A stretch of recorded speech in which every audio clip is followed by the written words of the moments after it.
This meeting is being recorded. Welcome, everyone. Thank you for coming today to our adult education webinar series. I'm going to turn it over to our lovely host, Lynn and Rachel, and enjoy. Thanks. Like she said, my name is Rachel and this is Lynn. We work in Trata in the evening. So good shout out to Mark Mattia, who's our boss. He's wonderful. Between the both of us, we teach English as a second language and some math and some science. And as we have moved through our education career, having students struggle in a way that's productive and leads to learning has been at a spotlight in many points in our career. Yeah, and I would say that especially in our experience with adult education, that as we're looking at post-COVID, that it seems like grit has kind of taken a hit. I did the rhyming on purpose there because I really like that. But anyway, that students seem a little less willing to work through hard things as they struggle in the learning process. And so as we were thinking about that with our own classes, we started to ask ourselves, like, what could we do in the classroom to kind of counteract that and to start maybe thinking about how to build that grit back into students. And so we came up with some resources and thought about some things that maybe we could use, but also that would be worth sharing with other people. So what does it take to kind of build that productive struggle in students? So that's what we're going to be talking about today. And today we're going to be really working in 3 platforms. So right now we're in Zoom and we're going to show you another platform called Miro. And in this platform, it's essentially like a whiteboard that we've created a few interactive pieces. And then also a resource that we're going to push out to you, which is called Research Quest. We've used it in our classrooms with a good amount of success with students. It's a great way as a practitioner to learn about how to scaffold productive struggles so that it's productive. And then also it's a free resource, so any teacher can use it, as well as a few other ones. So a few things about the Miro before we get started. So what I'm going to do is give you a link here in the chat in just a minute that'll get you to this Miro, which is essentially a kind of a collaborative shared whiteboard. And like Rachel said, we'll work in that space for the bulk of our time today. So let me do that right now. And I'm going to go ahead and grab that link and put it in the chat. It'll ask you a couple of questions and some things that you'll need to answer to just be able to kind of, it's like a semi sign up for an account, but it's not really going to collect any information from you or anything. This just gives you access. So once you get into the Miro, we'll be able to see your name on the screen and be able to kind of know that you're there. So we'll kind of keep tabs on that. I'm going to give everybody just a minute or two to get in. Feel free to keep your microphone, turn your microphone on and ask any questions. If you have any trouble, we want to help you navigate this, realizing that going from one platform to the next is sometimes a little tricky. So we'll just take a minute to do that.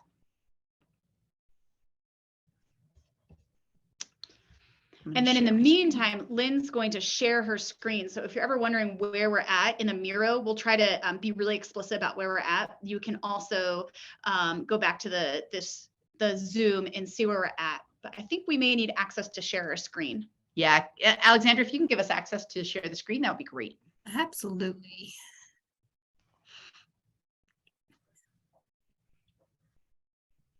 Okay, there's Lynn.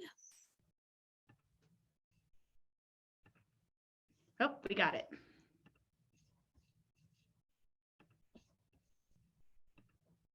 Okay, perfect. So we're going to spend the first few minutes teaching you a little bit about this tool and how to navigate this tool. And we love this tool, but you may witness some productive struggle on our end about using this tool. It's the first time we've ever used it to present. So yeah. It's a great modeling of what we want students to go through. So we thought that would be awesome. Humorous, at least. Yeah, if nothing else. So we can see all your names kind of moving around, and you can probably see some of them from each other as well. One of the things about using a collaborative whiteboard space is sometimes it feels a little chaotic. So you have to sort of make sure students know exactly what the task is and what they need to do. So a few things about the Miro. On the bottom right-hand side, if you're in the mirror, you can see a little zoom in, zoom out percentage. If you keep this at about 2 or 3%, that's probably about where you want it to be for this presentation.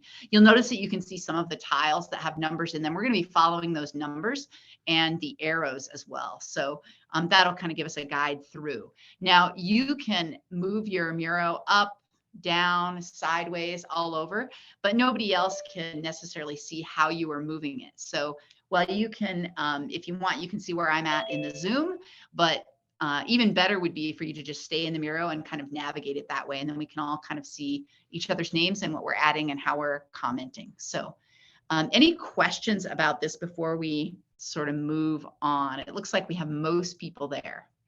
And Alexandria is monitoring the chat in the Zoom. So if you wanted to type any questions instead of hollering at, she'll let us know. Okay. I'm scared to touch it. All right, so we're going to move down to the next tile. So you'll see this is number 1. This is just our title slide. If we move down to number 2, and you can kind of slide down, you'll see a whole bunch of sticky notes on the left, as well as a set of 4 questions in that middle tile called number 2.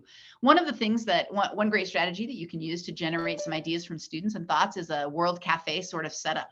So if you follow Mark Mataya's lead and want to answer some of those questions, we'd love to generate some ideas from you. As you think about the words productive struggle, what does it mean? What are the benefits? What's difficult about it? Just think about your own experience and reflect on that. You can grab a sticky note from the left. If you click in it, you can add a comment, and then you can drag that sticky note to wherever the question might happen to be that you want to answer. And once you grab that note, you can either put it on the outside of the tile, or you can actually put it on the tile. You can adjust the size.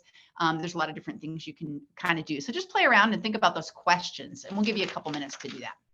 It'll look a little crazy, but as we sort of settle down, we'll come back and synthesize some of our thoughts.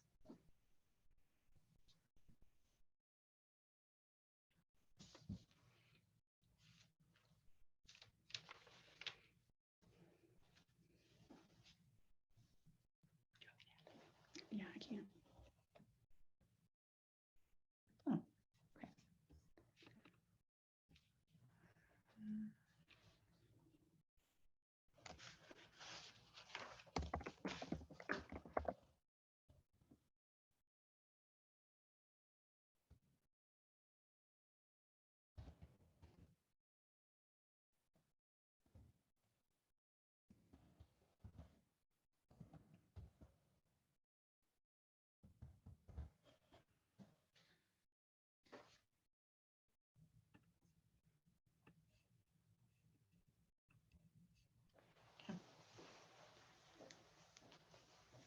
You want to give it like a 30 seconds?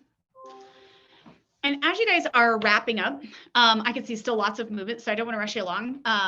But you'll notice down, if you slide down, if you're done leaving sticky notes, if you'll slide down to the area that's labeled number 3, you can look through what other people have written in their sticky notes, and you can grab a thumbs up if you agree with it. There you go, Mark, and slide it into the sticky note. You can move a question mark if you have a particular question about what's being said. No, it's okay. No, but it's moving behind anyway. Or you can put an exclamation mark if you want to know more about what's being said.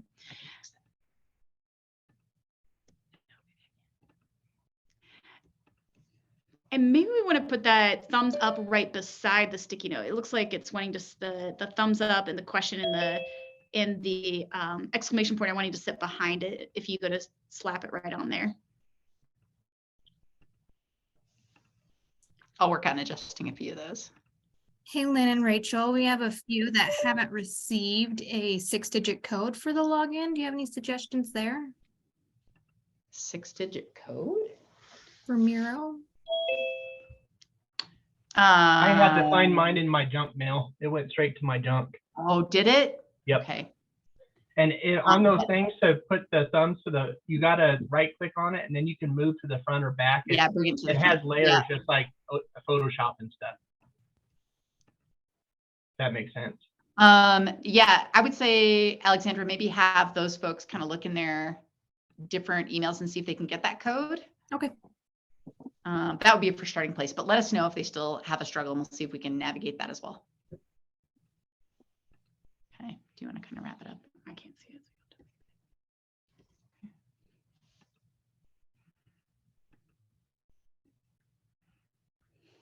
You want to start with kind of each question? Go through the questions.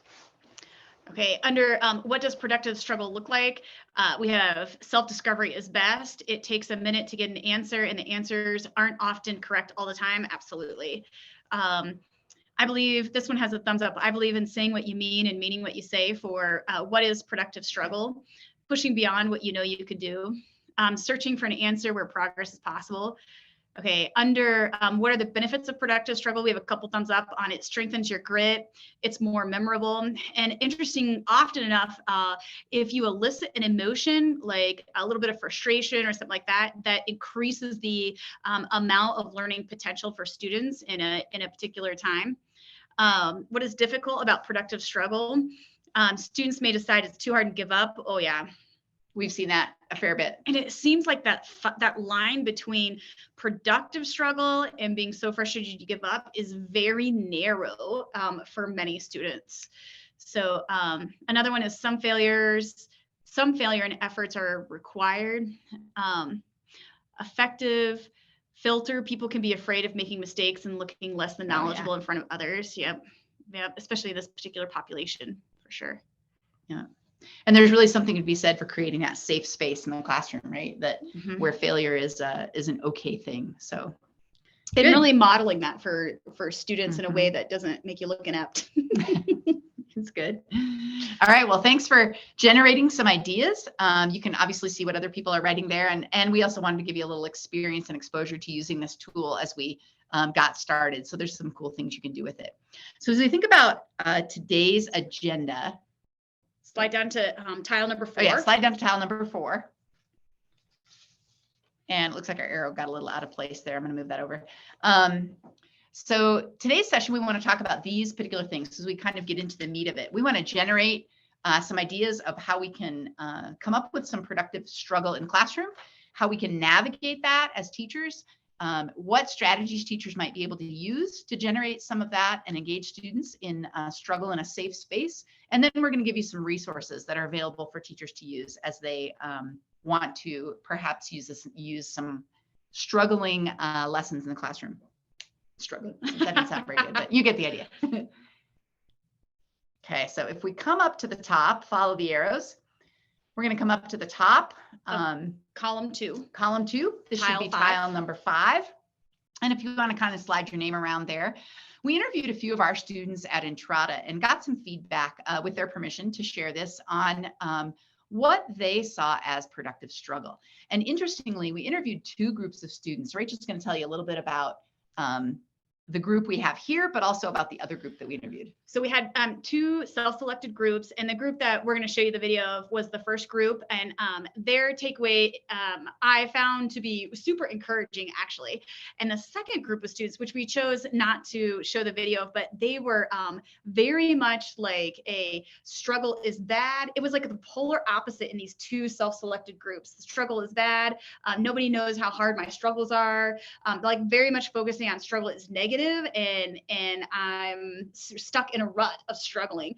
And even with some more prompting of like, can anything good come out of struggling? They just really had a hard time to even put words to anything that might be good that comes out of struggling. It was very interesting, and not like you want to categorize students, but when we look at how their achievement level in class, definitely the students that are in this video, the ones that were more positive about student struggle, tended to score way better than the second set of students that saw struggle as very negative.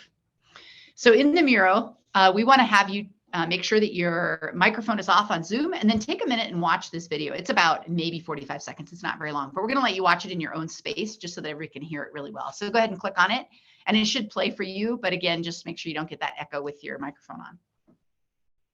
Do you want to watch it so you know? Oh, perfect.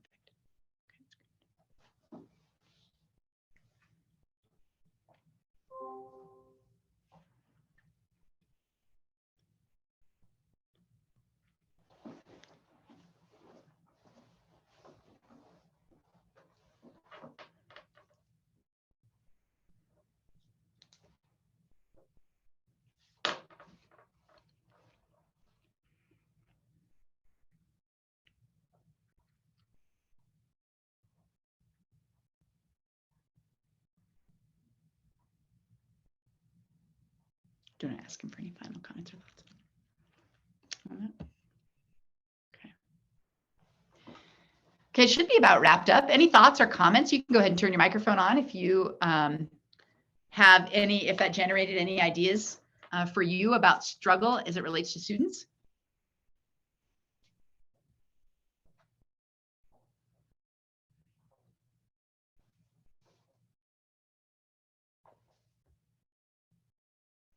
Nope, it's crickets. All right. Well, it was interesting for us to think about the students and to be able to get their perspective on it. So we'll continue on. If you have anything you want to chime in with, feel free to add any comments either on the Miro or even just verbally if you want. So one of the things that we started to think through as we looked at productive struggle is what would it mean to really look at our lessons in a way that helped us evaluate whether they hit some of the good components of developing productive struggle for students to generate learning, right? And how could we start doing that? So one of the tools we came up with was this productive struggle checklist. And there's a couple ways you can access this. If you want to click on the Google Drive link, you can see it down here on the right-hand side. My cursor is kind of over it.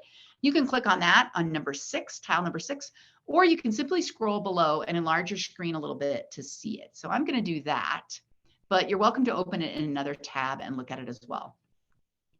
So as we talk through a couple of these things, we came up with 3 sort of categories that would make productive struggle kind of apparent in our lessons. So first of all, generating student struggle. What does it look like to initiate a lesson where students kind of have that healthy amount of struggle right from the get-go? What does that look like? And then the second thing is, how do we support that in scaffolded ways as we move through a lesson? And finally, how do we apply the outcomes of student struggle? What does it look like to give them opportunities to apply that struggle to their learning? So as you look through this, we'd love to have some feedback on what you think this looks like and how this might apply to some of your lessons. And as we just kind of talk through a few, we'll give you a chance to kind of think and look, but just kind of looking at generating, supporting, and then applying as kind of our 3 big categories. And as you look at this list, do you see components that are missing that you think would add in, or components in there that you're like, I'm just not sure that is really qualifies as being a part of a productive student struggle checklist for a lesson? We'll give you about a minute and a half.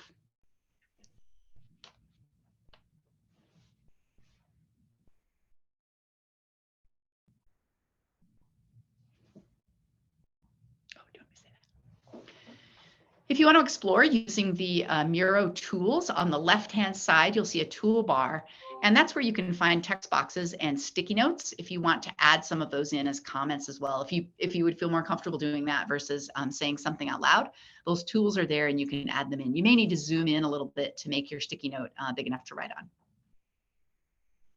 But then we should all be able to see that together.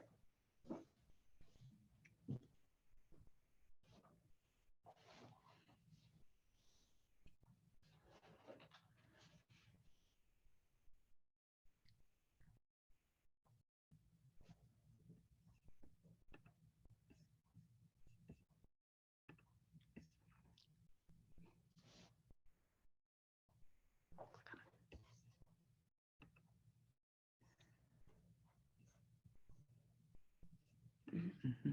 That's good.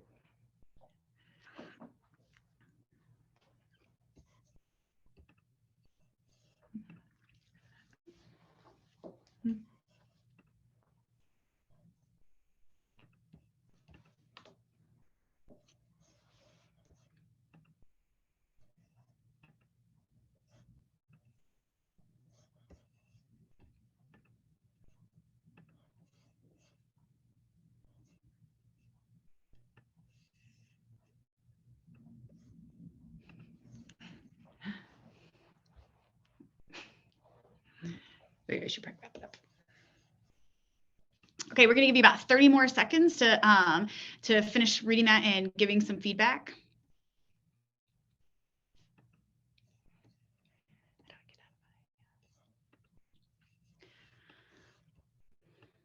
Yeah, definitely. Mark's comment about students, the question needs to be something that's interesting to the students to promote engagement for sure. If you pick an arbitrary question or something that grandma and grandpa might have been interested in solving, or something that's really out of their league, like something that's way too complicated, that definitely leads to an unsuccessful lesson for sure. Oh, somebody deleted it. Oh shoot! Oh, there it went.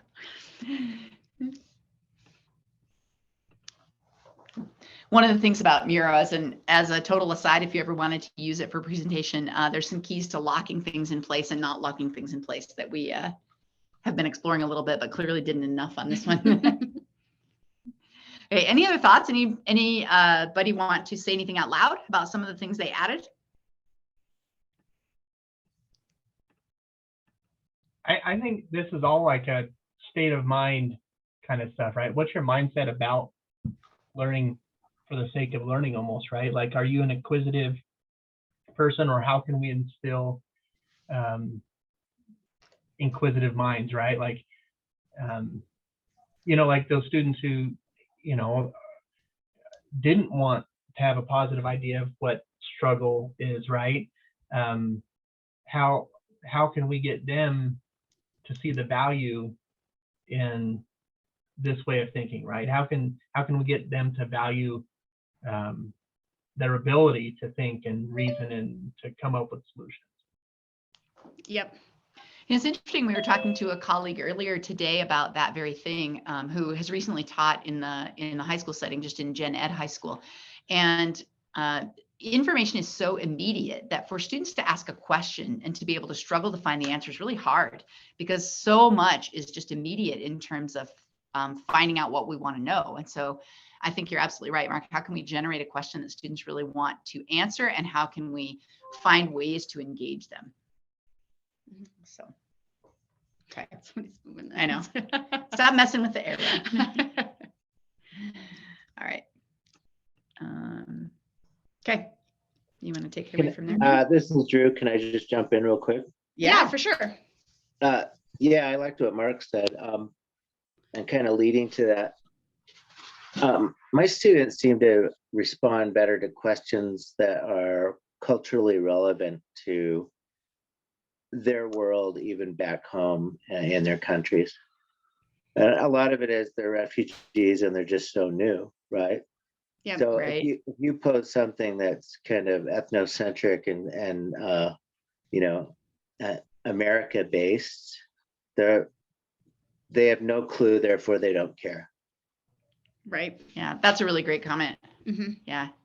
And that's a challenge when you have a really diverse population, right? You may have a certain group of handful of students from one particular area, another handful from another particular area, another demographic somewhere else. Like that does create some challenges for sure. Thanks. Yeah, no, that's great. Okay, we're gonna have you slide up to the third column and look at tile number 7. So this is where we're gonna veer away from Miro and go into a research quest. Really, teachers are paid thieves. We steal from other teachers, and but this particular resource is great because it's free. It'll always be free. So if you two things, you'll want to highlight that code, the one that begins with 7 and ends in L, and you'll want to like command copy that one, and because you're going to paste it onto the research quest. If not, maybe use if that becomes difficult, because it was kind of tricky when we did it, but you can also take a picture of it with your phone and then you have it right there, or you could just click back to the Miro. But you're going to go to researchquest.org, which is right there. Should be a live link and Yep. pretty easy to open another tab. Mm-hmm.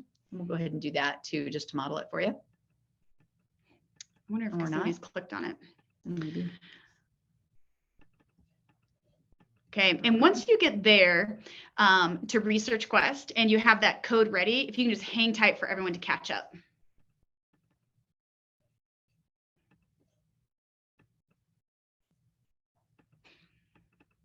That's not working for me.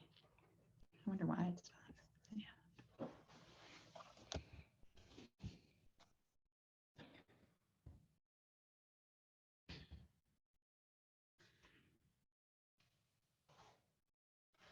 Once you get there, your screen should look like, A home screen that says Research Quest in the top left.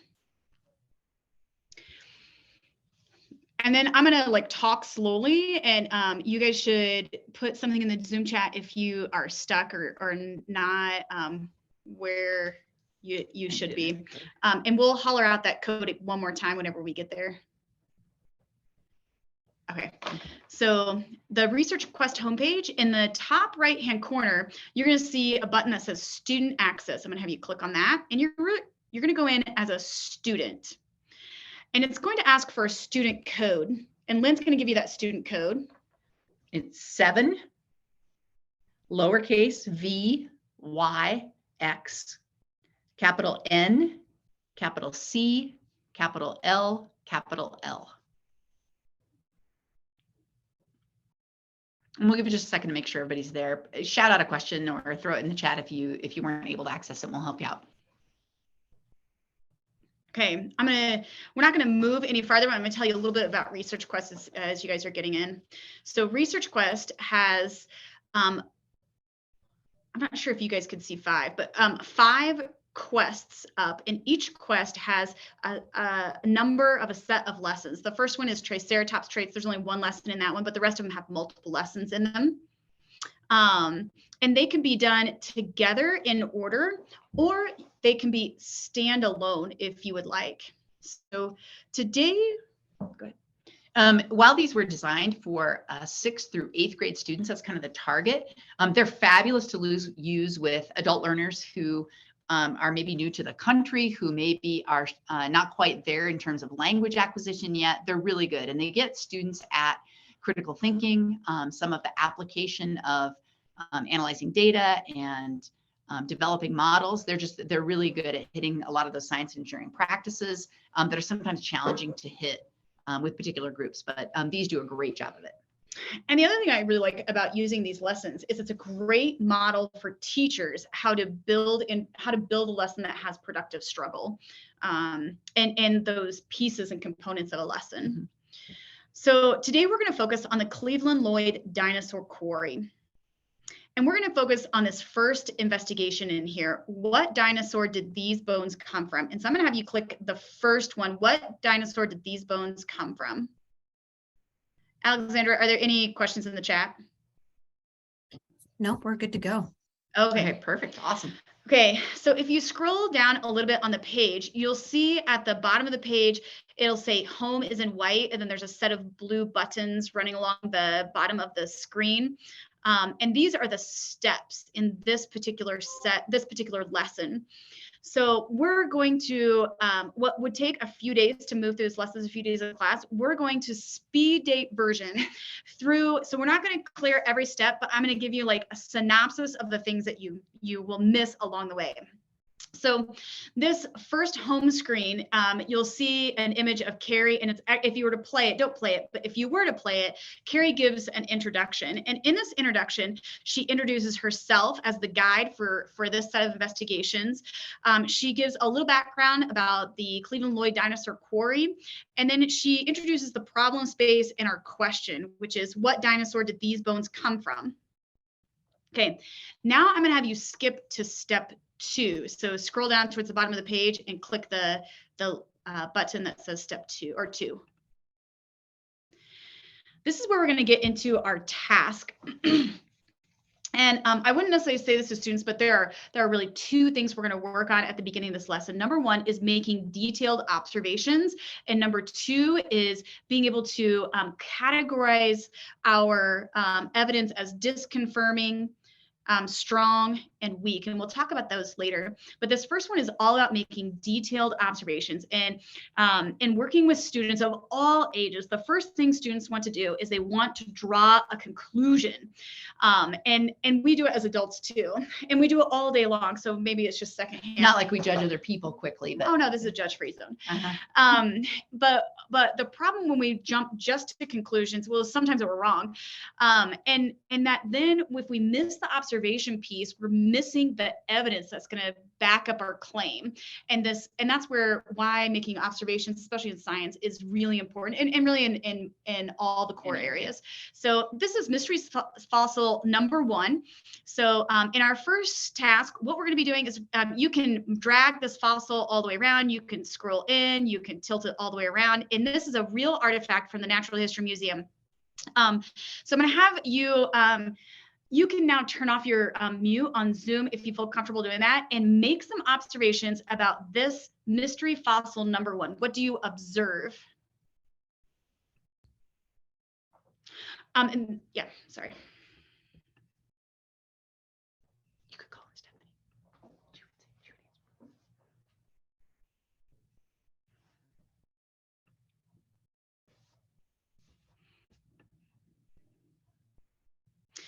And remember, these observations don't have to be earth-shattering. They could be something like it's pointed on one end. Like, that's a really good observation. And when we think about observations, it really narrows down what kind of bone it could be, because there's not very many fossils that are pointy on one end. So don't negate the obvious.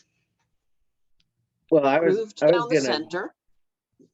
yeah, and I was gonna jump in with what someone else did and what you're trying not to do. Probably it looks like it too. So I'm jumping to a conclusion, right?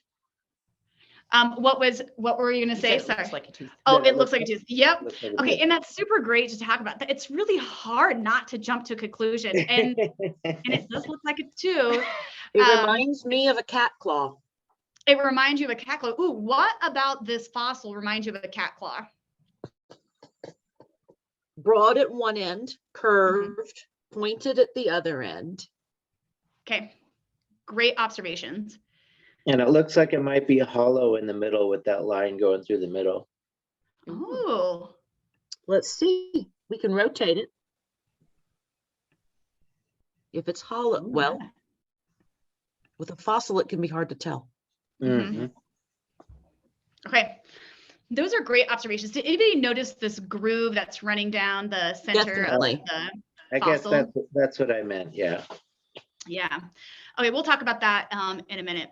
So I'm going to kind of summarize in the next step what Carrie, who's our scientist who works at Natural History Museum of Utah, what she does in this next step is she essentially models good observations. She's going to tell you what she observes, and then she's going to really both broad and then also detailed. So I'm going to tell you, this is what she says. She says, based off of observation and what we know of anatomy, I know that this could either be a claw, a tooth, or a spike, just based off of general anatomy.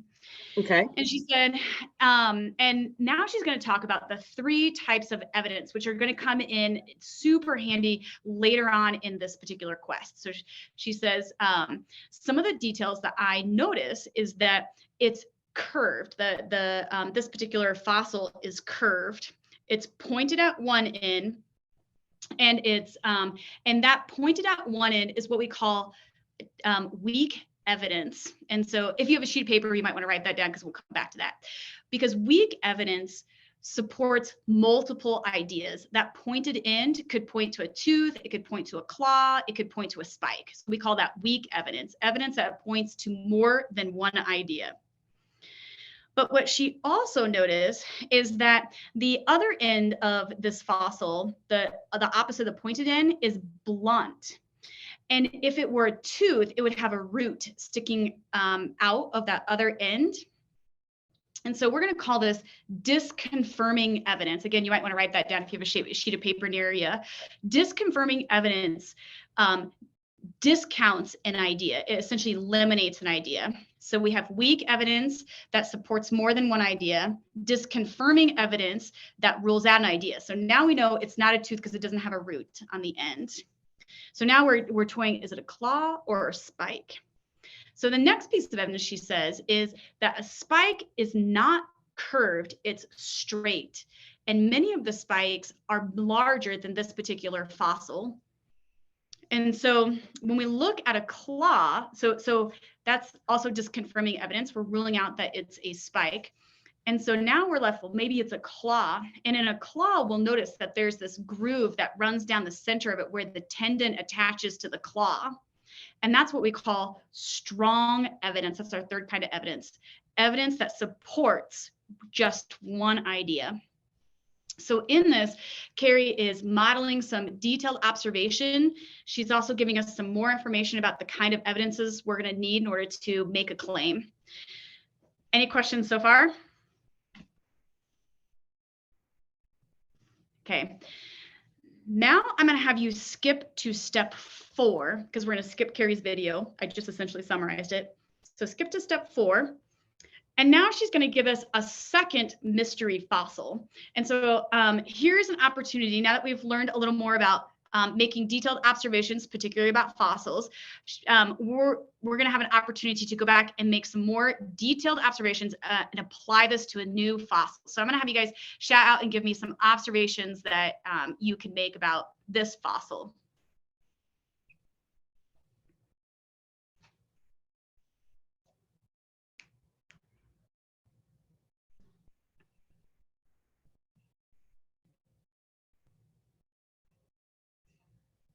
Everybody's looking, playing with the tool. I know, it's a great tool.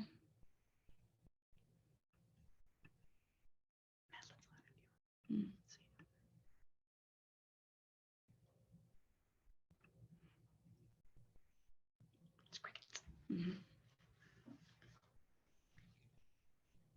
Okay, does anyone want to give a good go to describe the shape? This is kind of complex.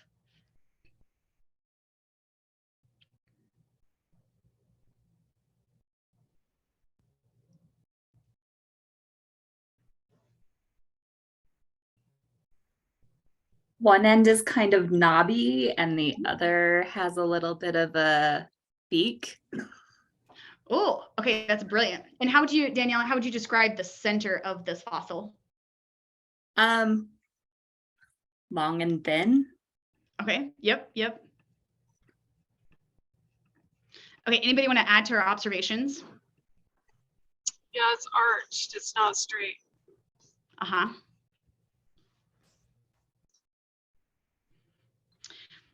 Okay. So it looks like there's like, it's a joint bone because there's a ball on one end that probably joined into some kind of socket. Okay, that was great because you gave your observation and then you told us what you thought it was and then you backed it up with evidence using your observation. Would you want to take a gander at what part of the dinosaur this came from? Maybe the leg? Oh, okay. Lynn's going to read out some of the comments in the chat. So somebody said it's broad on one end and pointed on the other end and has a thickness that makes it seem like it belongs to a bigger animal. So that's kind of good. Oh, I meant that may have been the first one. Yeah, Sorry. that's what I was thinking. Okay, right. That's Keep okay. going, keep going. Okay. All right. So if we click to the next step, which we're not going to do, but if we were to click with the next step, it's going to move on to a mystery fossil number 3, but I think we kind of get the idea. So I'm going to tell you what Carrie will eventually tell us about this particular mystery fossil number 2, that she observed that it was long cylindrical bone with knobs on the other end. I think that's almost verbatim to what Daniela said. So great job. It means that it's a limb bone. But this one's unique. There's one knob at one end and 2 smaller knobs at the other. And based on what we know from anatomy of many animals, it tells us it's a femur, which somebody else said leg bones. That was great. The one knob goes into the hip socket and the 2 knob connect at the knee. Okay. Do you want to go down to the next one? Okay, now we'll continue. If we were to continue on just like this, we would move on to a third fossil, but we're going to skip that step. We're going to actually skip a couple steps. I'm going to have you click to step 9. So now we're going to take what we just learned about making detailed observations and our 3 types of evidence: weak, disconfirming, and strong. And now we're going to go back to our mystery fossil 1, which is on step 9. And now we're going to ask the question, which dinosaur did this bone come from? And if you'll look in the top right-hand corner, we have ornithischian, a sauropod, and a theropod. So if you click on an ornithischian, it'll put it in the right box. So now you have them side by side and you can compare them. So it'll take a minute just to load, but so now I have this mystery fossil number 1 on the left and an ornithischian on a right. And if you look just above the ornithischian fossil, you'll notice there are 3 ornithischian fossils. So if you want to look at 2 other ones, you can look at those 2.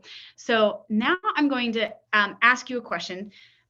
Did this mystery fossil number 1 come from an ornithischian, which means I'm asking you to draw a conclusion, but I want you to be able to back up your conclusion using either weak, strong, or disconfirming evidence based off of your observations.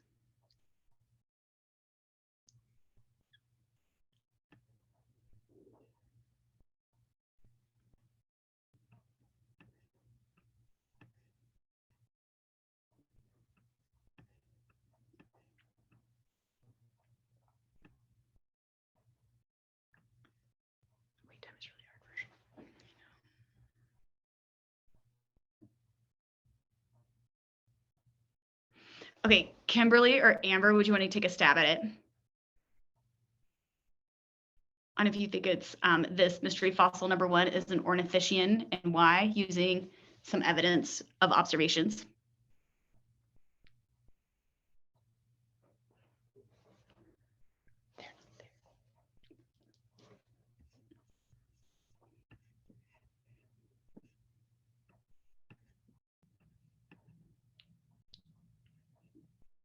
Okay, anybody else want to take a stab at it?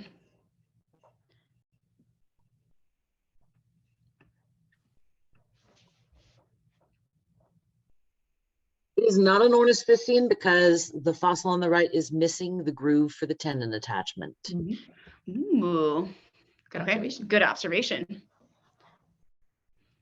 Okay, now I'm going to have you do the same with a sauropod. So click on that one in the top right-hand corner.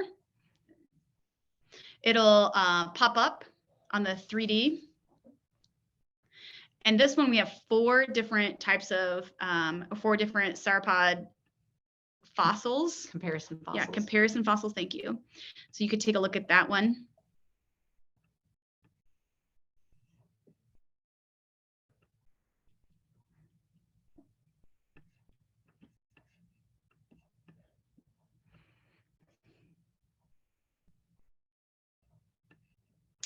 Anybody want to shout out what they observed? Hey, before we get too far, I want to introduce Madeline Larson. She works for the Natural History Museum, and she's going to give a shout out, and she's going to give her observations about the sauropod and the mystery fossil, what she observed, if they are, if the mystery fossil came from a sauropod or not. Well, I would say, based on your excellent instruction, that it would, the fact that the point is so blunt, that would be disconfirming evidence that it's a sauropod.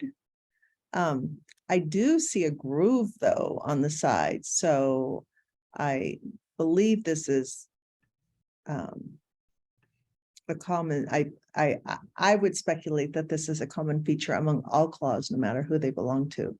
But I would think the point is the disconfirming evidence that helps me rule out that it's a sauropod. And hi, it's nice to see you all. Sort of. Most of you are off camera, but nice to be here. You should give a little introduction of who you are, Madeline.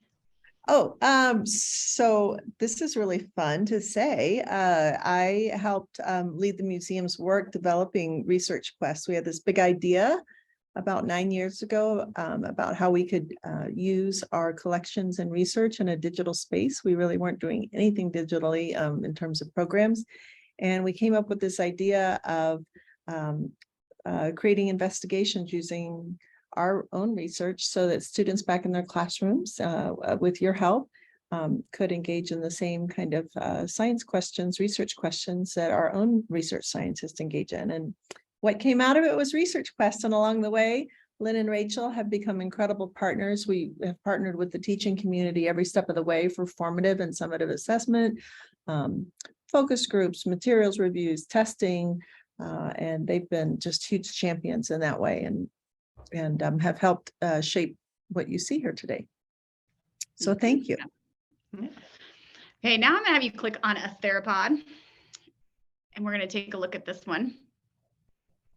And now it might be seem a little obvious because we kind of ruled out that it wasn't an ornithischian or a sauropod, but we'll at least take a good look at a theropod for a second. Ooh, Look at that. yeah. And we have two fossils from a theropod.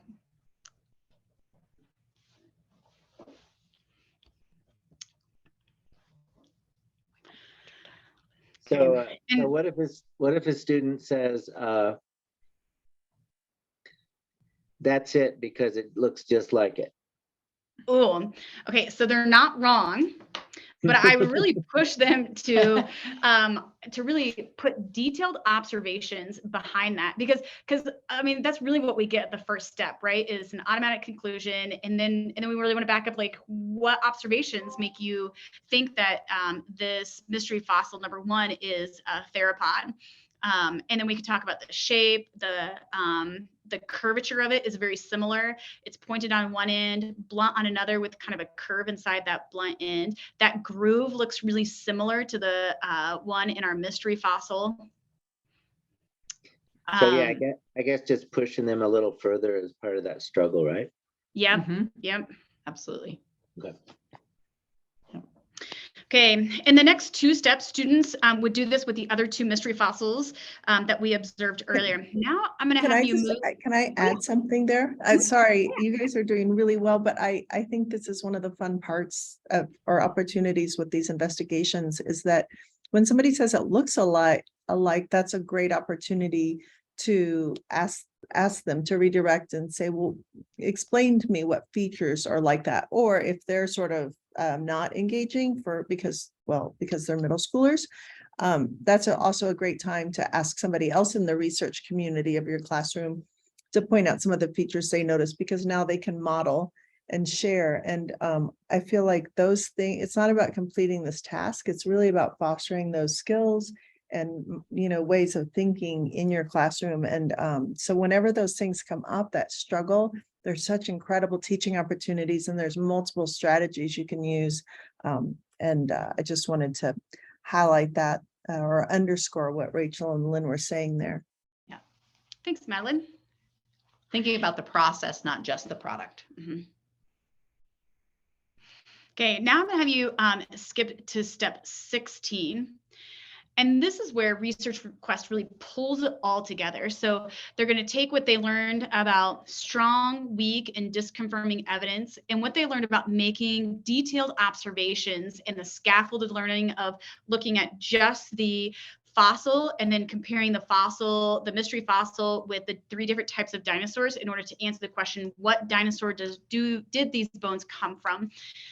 So it walks students through the process of really coming up with an argument, an evidence-based argument, and making sure that that argument is as strong as it can be.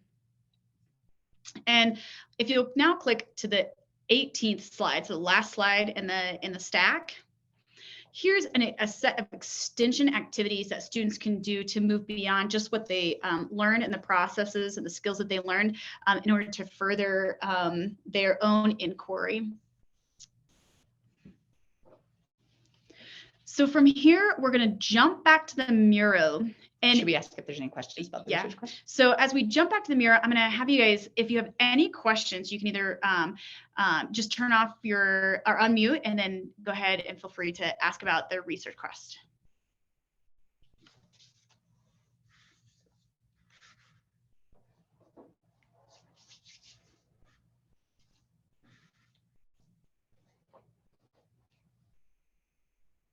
That's good. Okay. All right.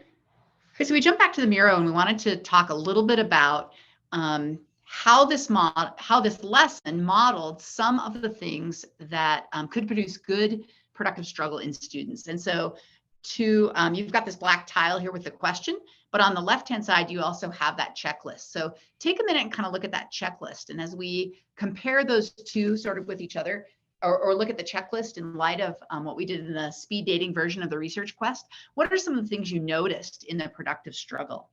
And realistically, there may be some there that you didn't see because we did the fast forward version, but see if there's anything you can identify.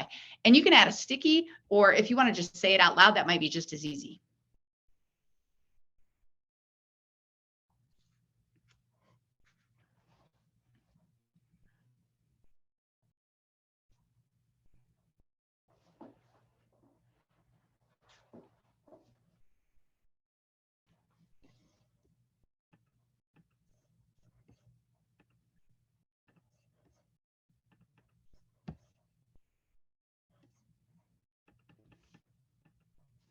Everybody's having a lot of fun with the tool. Any thoughts or comments about how maybe this particular research quest kind of matched up with some of the things in our checklist?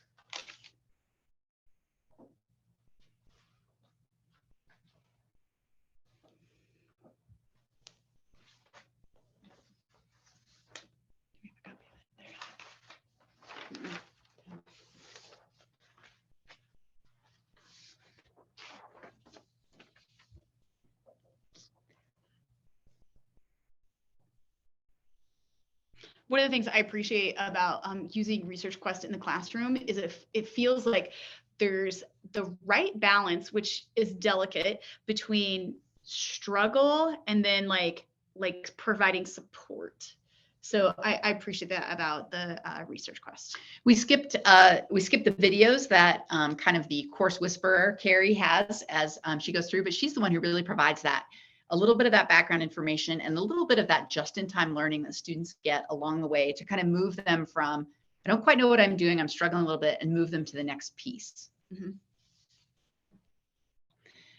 Another thing I think that Research Quest does well is it gives opportunities for student collaboration and really encourages the whole thing to be done kind of in pairs of students so that they're talking together, they're really communicating what they're finding, and there's a lot of collaboration going on.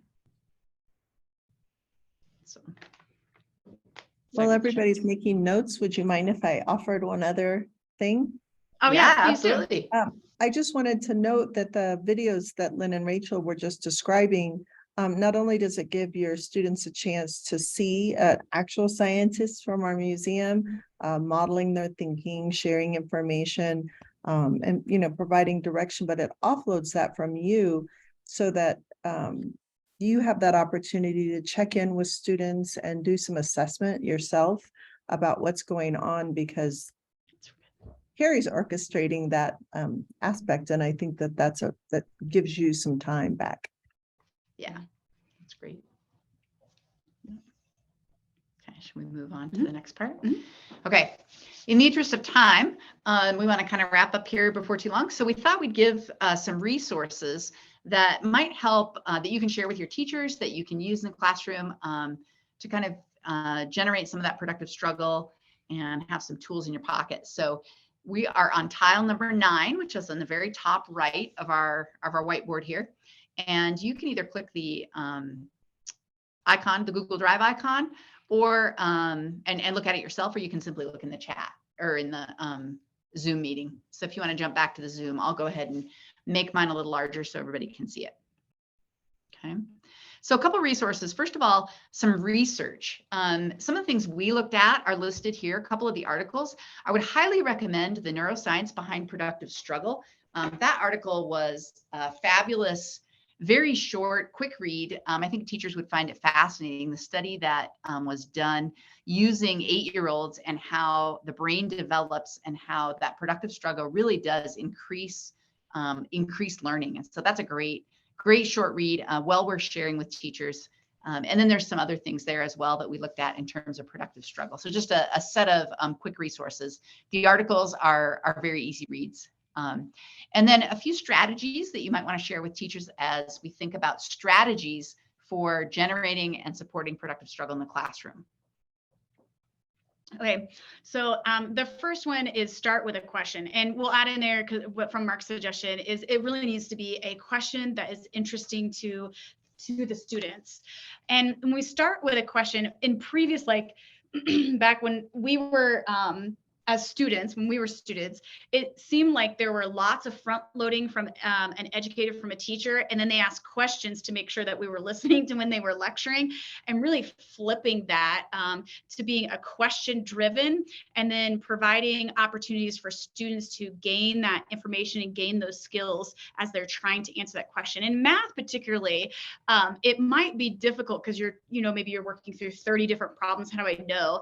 And in math, really what we're doing is we want to synthesize all those skills and problem solving processes that students are learning in a particular class period to one big problem. And we're going to start with that big problem and then break it down using other smaller problems in order to teach the process of answering the larger problem. Another strategy that teachers could use is if you ever eaten at Tucano's or one of those great Brazilian steakhouses, and they have the little red and green flip little piece of a dowel that you can flip, that would be a great strategy to use with students. They can use the red side if they need some help, or the green side if everything's going well. And you could use a deck of playing cards with stop and go on either side. There's lots of different tools you could use for that, but really the idea is that teachers could get a visual of how students are doing, and students could reflect their level of struggle very easily without even having to say anything.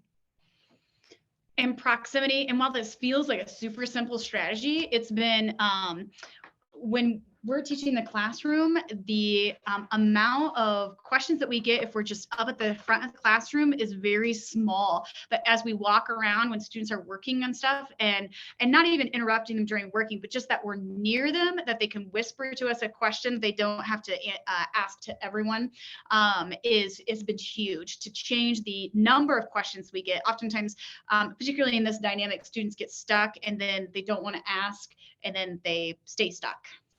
Yeah. And in light of proximity, one thing is we don't want to interrupt healthy student conversation, but we do want to be available and close when they need it. So I think that's really important. Another thing is making sure that we have conversation checkpoints with students, time to visit with them about their learning progress.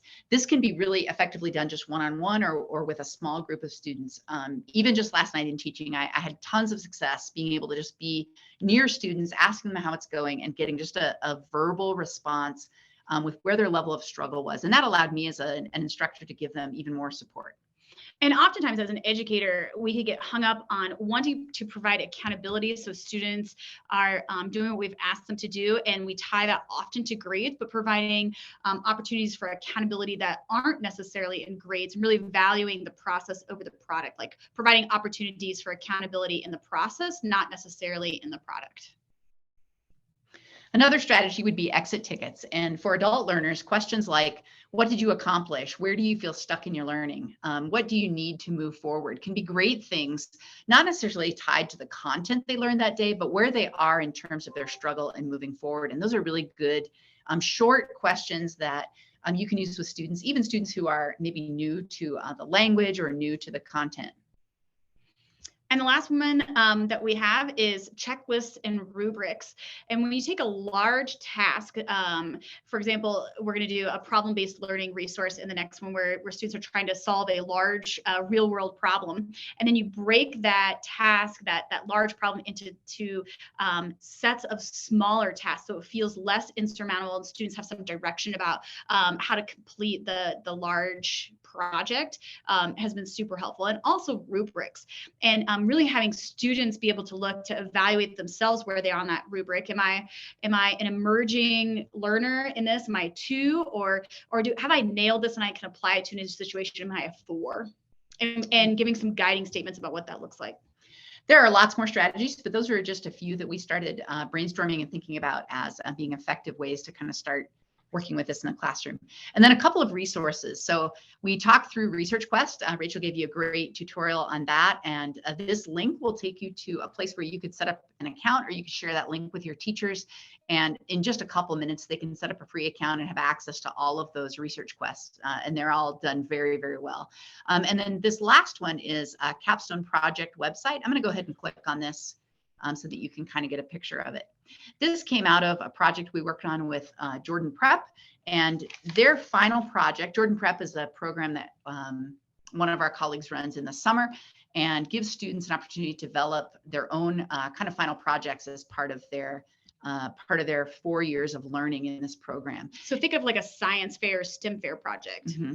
And so what we did is developed some very broad categories. You can kind of skim through them and see that they're very broad. It would be challenging for students to solve the whole problem of homelessness, but the driving piece of this website is that they take this idea and work through a week at a time. Each week, students are asked to perform certain actions.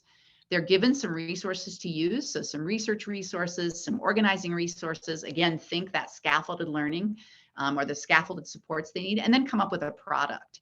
And so as they go through, by the time they get to, in this case, week 6, they'll be able to have a project complete. And as they work through it, they refine their question, come up with something a little bit more tangible than just solving the problem of homelessness, but maybe they're solving a small piece of that problem. So this website is available for you, and you can go ahead and feel free to share it with anybody. There's different categories. Some are a little bit more social emotional based, some are a little more hard science based. And then there's also an option for students to design their own project. Any questions about that or about any of those resources that we shared? I want to talk about this one for a little.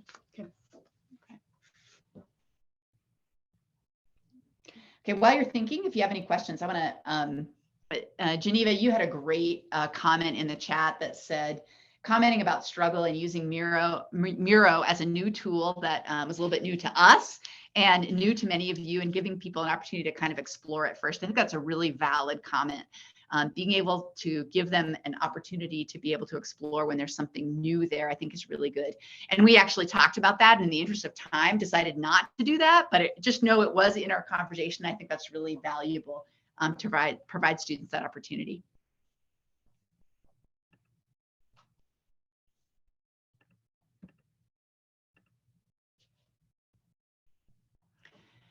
Any final thoughts or comments? We're kind of about at our time frame, and have really enjoyed being able to interact with all of you today.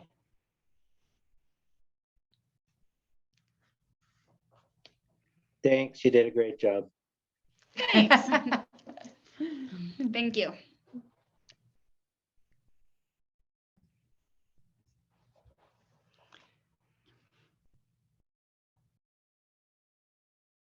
Awesome. Thank you so much, Lynn and Rachel. That was wonderful. You guys are great. Thanks. Well, if you have any, want to access any of the resources and can't get to any of the links, please let us know. We would love to be able to support you and shoot them out your way. So